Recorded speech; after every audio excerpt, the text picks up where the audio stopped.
Hello बच्चों, क्या हाल चाल और सब बढ़िया। आज हम करने वाले हैं सोशल एंड पॉलिटिकल लाइफ का chapter number 1, the Indian constitution.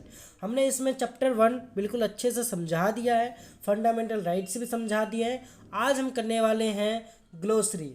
Glossary हमारा द इंडियन कॉन्स्टिट्यूशन का ये फर्स्ट ग्लोसरी होने जा रहा है। ठीक है बच्चों, ग्लोसरी का मतलब क्या होता है, यहाँ पर शब्द संकलन का ये मतलब होता है ग्लोसरी का। ठीक है बच्चों, अगर ऑडियो में दिक्कत आ रही है तो लीड जरूर लगा लीजिएगा। ठीक है बच्चों, अगर आपको बिल्कुल अच्छे से समझ में आ रहा है तो चैनल को सब्सक्राइब भी जरूर कर देना। ठीक है बच्चों, और वीडियो को अंत तक जरूर देखना। ग्लोसरी देखते हैं, आज हम इसको ग्लोसरी को समझेंगे। तो ग्लोसरी क्या है? ग्लोसरी का मतलब होता है शब्द संकलन। तो जो पहला हमारा पॉइंट है, पहला वर्ड हमारा आर्बिट्रेरी। आर्बिट्रेरी आर्बिट्रेरी का मतलब होता है मन मनापन। मन मनापन। देखो क्या लिखा है इसमें, when nothing is fixed and is instead left to one's judgement और choice, this can be use to refer to rules that are not fixed और decision that have no basis etcetera. इसका मतलब यह है कि बच्चों, जब सब कुछ किसी व्यक्तिगत फैसलों या पसंद नापसंद से चलने लगता है तो उसे मन मनापन कहा जाता है। जहाँ नियम तय नहीं किए गए हैं वो यहाँ ये जहाँ फैसलों का कोई आधार नहीं है उसे ही मन माना कहा जाता है। मतलब बच्चों, जैसे कि कानून में लिखा नहीं है तो अपनी मर्जी से कुछ भी चला दिया, तो इसे हम कहते हैं आर्बिट्रेरी। ठीक है बच्चों, आर्बिट्रेरी, इसे हम कहते हैं आर्बिट्रेरी। अगले देखते हैं हम आइडियल। अ गोल और a principle in its most excellent और परफेक्ट फॉर्म। इसका मतलब होता है, आइडियल का मतलब होता है आदर्श। इसका मतलब है जब कोई लक्ष्य या सिद्धांत अपने सबसे शुद्ध और सर्वश्रेष्ठ रूप में होता है तो उसे आदर्श कहा जाता है। अगला पॉइंट हमारा इंडियन नेशनल मूवमेंट। अगला हमारा कौन सा पॉइंट है बच्चों? इंडियन नेशनल मूवमेंट, भारतीय राष्ट्रीय आंदोलन। The Indian national movement emerged in 19th century India and saw thousands of men and women coming together to fight British rule. This culminated in India's independence in 1947. You will learn about this in greater detail in your history textbook this year.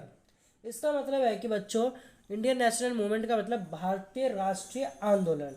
भारतीय राष्ट्रीय आंदोलन का उदय 19वीं सदी में हुआ था। इस आंदोलन में हजारों मर्द औरत ब्रिटिश शासन से लोहा लेने के लिए एकजुट हो गए थे, मतलब लड़ाई लड़ने के लिए। ठीक है बच्चों, लड़ाई लड़ने के लिए एकजुट हो गए थे।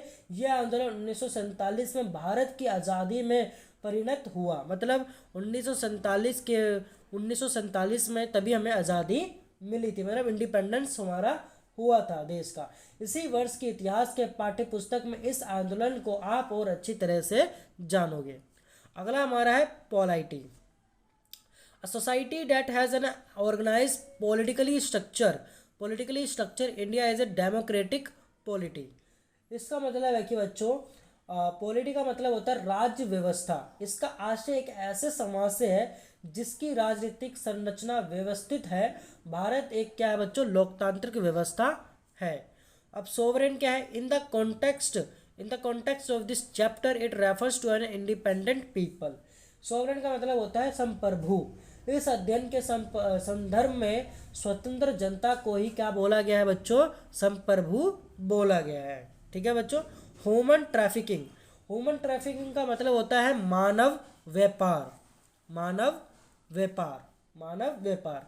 आगे देखते हैं, the practice of the illegal buying and selling of different communities across national borders in the context of fundamental right discussed in this chapter it refers to illegal trade in human being particularly women and children। Human मतलब यहाँ पर human trafficking का मतलब है मानव व्यापार। राष्ट्रीय सीमाओं के आर पार विभिन्न चीज़ों की गैर कानूनी खरीदी या बिक्री को अवैध व्यापार कहा जाता है। अवैध व्यापार क्या बोलो बच्चों? कहा जाता है, ये अवैध व्यापार कहा जाता है। इस अध्ययन में जिन मौलिक अधिकारों की चर्चा की गई है उनके संदर्भ में मतलब संबंध में अवैध व्यापार का मतलब औरतों और बच्चों की गैर कानूनी खरीद फरोख्त से है, जिसे मानव व्यापार कहा जाता है। यहाँ पर होम वुमेन और चिल्ड्रन को खरीदा बेचा जाता है, इलीगल व्यापार जिसे हम कहते हैं। ट्रेनी क्या है? टिरेनी क्या है? The cruel and unjust use of power और अथॉरिटी। इसका मतलब है ना निरंकुशता। इसका मतलब सत्ता या अधिकारों के क्रूर एवं अन्यायपूर्वक इस्तेमाल से है। अन्यायपूर्वक इसका इस्तेमाल करा जा रहा है, जिसके वजह से इसे हम कहते हैं ट्रेनी। ठीक है बच्चों, ट्रेनी। आई होप आपको ग्लोसरी बिल्कुल अच्छे से समझ में आ गई होगी। आज की वीडियो के लिए बस इतना ही। अगर बिल्कुल अच्छे से समझ में आ गया है तो चैनल को सब्सक्राइब जरूर कर देना और अपने दोस्तों को भी ज़रूर शेयर बच्चों कर देना, और वीडियो को ज़रूर लाइक कर देना। कुछ भी डाउट होता है तो कमेंट भी ज़रूर कर देना।